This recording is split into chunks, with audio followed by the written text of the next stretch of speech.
සුබ දවසක් හැමෝටම. අද අපි කතා කරන්නේ Java programming session එකේ දෙවෙනි වීඩියෝ එක. අපි කලින් වීඩියෝ එකේ කතා කරේ double OP කියන්නේ මොකක්ද? ඒ වගේම අපි double OP වලට අදාළ real world example එක ගැනත් කතා කරා. පළවෙනි වීඩියෝ එක බලන නැති කෙනෙක් ඉන්නවනම් මම කියනවා ඒ වීඩියෝ එකත් බලලා මේ වීඩියෝ එකත් එක්ක එකතු වෙන්න කියලා. හරි. අද අපි මේ වීඩියෝ එකෙන් කතා කරන්න බලාපොරොත්තු වෙන්නේ කොහොමද Java programming කරන්න කලින් environment එක හදාගන්නේ, ඒ වගේම Java programming වලදී අපි කොහොමද class එකක් හඳුනගන්නේ, variable එකක් හඳුනගන්නේ, method එකක් හඳුනගන්නේ කියලා. හරි. මුලින්ම අපි බලමු කොහොමද Java වලදී coding කරන්න කලින් කොහොමද අපි අපේ operating system වල environment එක හදාගන්නේ කියලා. මේකට අපිට ඕන වෙනවා JDK ෆයිල් එක ඔයගොල්ලොන්ගේ PC වල ඉන්ස්ටෝල් කරගන්න. ඔයගොල්ලෝ මුලින්ම ඔයගොල්ලන්ගේ browser එක open කරගන්න. ඊට පස්සේ search කරගන්න JDK download කියලා. ඊට පස්සේ මුලින්ම එනවා Oracle කියලා එකක්, Java download Oracle කියලා එකක්. පළවෙනියටම ඒක ක්ලික් කරගන්න. මේ Oracle කියලා කියන්නේ JDK හඳුන්වා දුන්න සමාගම. ඔයගොල්ලන්ට පේනවා මෙතන ඒගොල්ලන්ගේ latest version එකක් තියෙනවා JDK. ඊට පස්සේ old version එකක් තියෙනවා. මම හැම වෙලේම recommend කරන්නේ new version එකකට වඩා old version එක. මොකද new version වල bugs තියෙන්න පුළුවන්. එතකොට bugs තිබ්බොත් වෙන්නේ ඔයගොල්ලෝ coding කරද්දී එක ප්‍රශ්න වලට ඔයගොල්ලන්ට මුහුණ දෙන්න සිද්ධ වෙනවා. old version එකක් use කරන එකෙන් වෙන්නේ වාසිය තමයි ඔයගොල්ලන්ට මොකද old version එක stable. ඒ කියන්නේ bugs ඇත්තටම අඩුයි. ඒ වෙලෙම මම recommend කරනවා JDK 17 කියන එක download කරගන්න කියලා. ඊට පස්සේ ඔය පල්ලෙන් තියෙන ඔයගොල්ලන්ගේ operating system එකට select කරන්න Linux නම් Linux, Mac OS නම් Mac OS, Windows නම් Windows. ඔයගොල්ලෝගේ operating system එක මොකක්ද කියලා බලලා ඒකට අදාළ එක මෙතනින් select කරගන්න. මම මෙතන Windows එකක් තියෙන නිසා Windows කියන එක click කරනවා. ඊට පස්සේ මෙතන පල්ලෙහාම තියෙනවා x64 MSI installer කියලා එකක්. MB 152ක් වගේ තියෙන්නේ. ඔයගොල්ලන්ට පුළුවන් මෙතන තියෙන link එක පාරක් click කරලා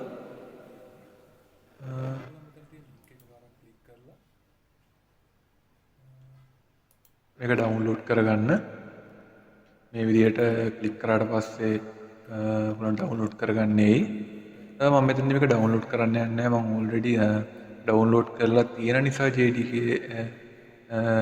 17 මම මේක cancel කරගන්නවා. හරි. අපි දැන් බලමු කොහොමද මේ download කරගත්ත JDK ෆයිල් එක install කරගන්නේ කියලා. JDK කියලා කියන්නේ Java Developing Kit කියන එක. ඒක short කරලා තමයි JDK කියලා කියන්නේ. හරි.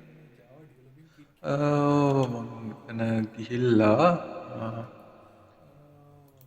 මෙතන search කරගන්නවා JDK. හරි. මේ විදිහට මම download කරලා දීපු JDK ෆයිල් එක තියෙනවා. මම ඒක double click කරලා open කරගන්නවා. ඊට පස්සේ මේ වගේ interface එකක් ඔයගොල්ලන්ට open වෙයි. මෙතන yes කියන button එක දෙන්න. ඊට පස්සේ මේ වගේ pop message එකක් ඔයගොල්ලෝගේ ඒ කියන්නේ එනවා නම් ඒකේ තේරුම තමයි ඔයගොල්ලෝගේ කියන්නේ operating system එකේ already JDK install කරලා තියෙන්නේ. දැන් මගේ මේ message එකේ ඇවිල්ලා තියෙන්නේ this software has already been installed on your computer. Would you like to reinstall it? ඒ කියන්නේ දැන් මගේ already install කරලා තියෙන නිසා මට මේ message එක එන්නේ. දැන් මෙතන මම yes දෙනවා. මොකද ඔයගොල්ලන්ට මේක step by step installation එක මම ඔයගොල්ලන්ට පෙන්වන්න ඕන නිසා. මේක yes දීලා මේක load වෙනකම් ටික වෙලාවක් ඉන්නවා. හරි. ඊට පස්සේ මේ වගේ interface එකකට එයි. මෙතන next දීලා next button එක click කරන්න. ඊට පස්සේ ඔයගොල්ලන්ට මෙතන පේනවා ඔයගොල්ලන්ගේ JDK installation එක වෙන්න ඕන path එක මොකක්ද කියලා මෙතන select කරන්න. මම ඔයගොල්ලන්ට කියන්නේ මේක වෙනස් කරන්න එපා. C එකේ program files වල මේ විදිහට මේ path එක දෙන්න. ඒක next දෙන්න. ඊට පස්සේ ටික වෙලාවක් යනවා මේක load වෙන්න. හරි. එතකොට දැන් ඔයාලට පේනවා මගේ JDK JDK එක successfully installed වුණා කියලා මට message එකක් ඇවිල්ලා තියෙනවා. මම මේක close කරගන්නවා. හරි. දැන් ඕගොල්ලෝ කරන්න ඕනේ දැන් ඕගොල්ලන්ට අර මං කිව්ව JDK කියන path එක ඒ කියන්නේ installation වෙන්න ඕන path එක ගැන කලින් ඒ path එක ඕගොල්ලෝ දැන් හොයාගන්න ඕනේ. ඒ path එක හොයාගන්න නම් ඕගොල්ලෝ යන්න ඕනේ C එකට C එකේ programming files වල Java එකේ තියෙන JDK දාන්න. දැන් මේක ක්ලික් කරලා මේකේ bin folder එක ඇතුළට ගිහලා තමයි මෙතන උඩ ක්ලික් කරලා මේක copy කරගන්න ඕනේ. ඔයගොල්ලන්ට copy කරගන්න පුළුවන් control එකයි C එකයි වුණාට පස්සේ. හරි. මේ path එක අපි system variable වල save කරගන්න ඕනේ path එකට. ඒක අපි කොහොමද කරගන්නේ? අපි මේක search කරගන්න ඕනේ system variable edit system variable. හරි. එතකොට මේ වගේ interface එකක් ඔයගොල්ලන්ට open වෙයි. මෙතන තියෙන පල්ලෙහා environment variables කියලා එකක්. මේක එකපාරක් ක්ලික් කරගන්න. දැන් මේකේ දෙකක් තියෙනවා user variable system variable කියලා. අපිට මෙතන දැන් ඕන වෙන්නේ system variables කියන එක විතරයි. system variable එකේ කියනවා path කියලා එකක්. ওই path එකට තමයි අපි අර ගත්ත JDK version එකේ තියෙන path එක apply කරන්න ඕනේ. මේක එකපාරක් ක්ලික් කරලා මෙතන edit කියන බටන් එක ක්ලික් කරගන්න. දැන් මේ තියෙන්නේ path කියන එක ඇතුලේ අපි දැන් මෙතනට දාගන්න ඕනේ අපි අර copy කරගත්ත JDK path එක. ඒක කොහොමද කරන්නේ? මෙතන new කියන බටන් එක ක්ලික් කරාට පස්සේ මෙතන අපිට එනවා අලුතින් path එකක් add කරන්න. ඔයගොල්ලෝ control එකයි V එකයි ඔයගොල්ලෝ copy කරගත්ත අර JDK path එක කියන link එක මෙතනට paste කරගන්න. හරි. මම මෙතන දැන් මේක okay දෙන්න ඕනේ. මම මෙතන okay දෙන්නේ නැහැ. මොකද මගේ already මේ path එක set වෙලා තියෙන නිසා මම මේක cancel කරගන්නවා.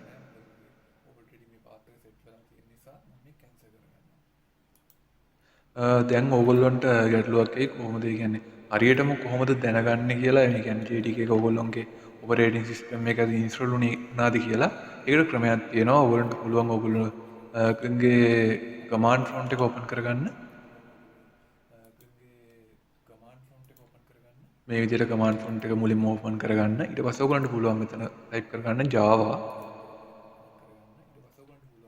hyphen version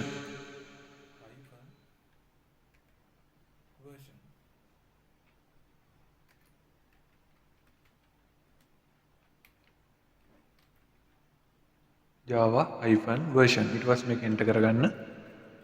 එතකොට පේනවා ඒ කියන්නේ මගේ දැන්ට ඉන්ස්ටෝල් වෙලා තියෙන JDK version එක පෙන්නනවා. දැන් ඔයගොල්ලොන්ගෙත් හරි විදිහට JDK version එක ඉන්ස්ටෝල් වෙලා තියෙනවා නම් මේ විදිහට චෙක් කරාට පස්සේ මෙතන command prompt එකේ පෙන්නන්න ඕනේ. හරි. අපි යමු අද සෙෂන් එකේ දෙවෙනි පාර්ට් එකට මම ඔයගොල්ලන්ට කිව්වා අපි Java coding වලදී කොහොමද ක්ලාස් එකක් variable එකක් method එකක් හඳුනගන්නේ කියලා අද ඉගෙන ගන්නවා කියලා කියලා දෙනවා කියලා බලමු කොහොමද ඒක කරන්නේ කියලා මුලින්ම ඔයගොල්ලෝ මේ NetBeans ID එක open කරගන්න මේ NetBeans ID කියලා කියන්නේ අපිට කෝඩ් කරන්න තියෙන ID එක මම ඔයගොල්ලන්ට recommend කරනවා Java වලදී NetBeans ID හෝ IntelliJ ID කියන මේ දෙකෙන් එකක් use කරන්න කියලා ඔයගොල්ලන්ට පුළුවන් මේ IntelliJ ID NetBeans ID කියන එක browser එකේ කියලා search කරන්න IntelliJ ID මේ NetBeans ID download මේ විදිහට වුණාට පළවෙනිටම තියෙනවා Apache NetBeans release මේ Apache කියලා කියන්නේ NetBeans කියන software එක release කරපු සමාගම. ඔයගොල්ලෝ මේක පාරක් ක්ලික් කරාට පස්සේ එතනට යනවා. මෙතන ඒ වගේම තියෙනවා new එකලොන්ගේ new latest release එකක් තියෙනවා. මම ඔයාලට කිව්වා වගේ old හැම වෙලේම old මේ version එකකට යන්න මොකද ඒවා stable. තියෙන find out more කියලා තියෙනවා. මේ තියෙන old version. ඔයගොල්ලෝ මෙතනින් කැමති old version එක download කරගන්න මොකද ඒවා stable. හරි.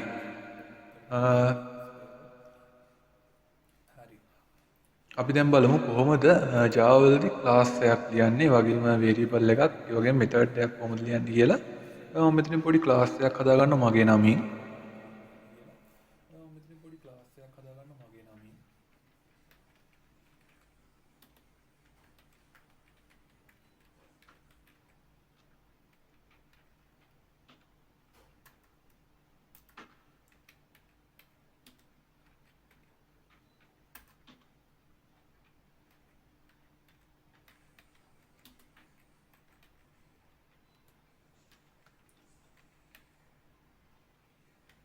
හරි. ඔයගලන්ට පේනවා මවන්ත කියලා ඒ කියන්නේ මගේ නමින් මම ක්ලාස් එකක් හදාගත්තා. ඒ වගේම මම මෙතන int කියලා s කියලා variable එකක් හදලා තියෙනවා. ඔයගොල්ලෝ දන්නවත් දන්නවා ඇති මේ int කියලා කියන්නේ මොකක්ද කියලා. int කියලා කියන්නේ integer කියන එක. ඒ වගේ ඔයගොල්ලෝ දන්නවා ඔයගොල්ලෝ මීට කලින් C C+ වගේ දේවල් ඉගෙනගෙන තියෙනවා නම් already දන්නවා ඇති මේවා data types කියලා. මේවට අපිට උලා int වෙනකොට double ඒ වගේ තව data types කීපයක් තියෙනවා. ඒවා use කරන්න. හරි. ඔය public void main කියලා කියන්නේ මේකේ main method එක. එතකොට දැන් මේ class එකක් කියලා මේක අපි අඳුනගන්නේ කොහොමද? එතකොට මේ x කියලා කියන්නේ variable එකක් කියලා අපි අඳුනගන්නේ කොහොමද? එතකොට මේ main කියලා කියන්නේ method එකක් කියලා අඳුනගන්නේ කොහොමද? international standard එකක් තියෙනවා හැම වෙලේම class එකකදී first letter එක capital වෙන්න ඕනි කියලා. ඒක දැන් බලන්න මගේ මේ class name එක මවන්ත. ඒකේ first letter එක capital නේද? m අකුර capital. එතකොට international standard එකක් තියෙනවා තවත් variable එක හැම වෙලෙම පටන් ගන්න letter එක first letter එක capital නෙමෙයි simple වෙන්න ඕනේ. simple letter එකකින් තමයි පටන් ගන්න ඕනේ. ඒ විදියමයි method name එකත් පටන් ගන්න ඕනේ simple වලින් අවසන් වෙන්න ඕනේ bracket වලින්. අපි අඳුරගන්නේ එහෙමයි. කොහොමද class එකක් අඳුරගන්නේ? class එකක් අඳුරගන්නේ first letter එක capital වෙන්න ඕනේ. එතකොට variable එකක් අඳුරගන්න first letter එක simple වෙන්න ඕනේ. method එක අඳුරගන්න කොහොමද? first letter එක simple අවසානට bracket දෙකක් තියෙනවා. ඒ කියන්නේ වරහන් දෙකක් තියෙනවා. හරි මම ඔයාලට පොඩි දෙයක් පෙන්නන්නම් දැන්.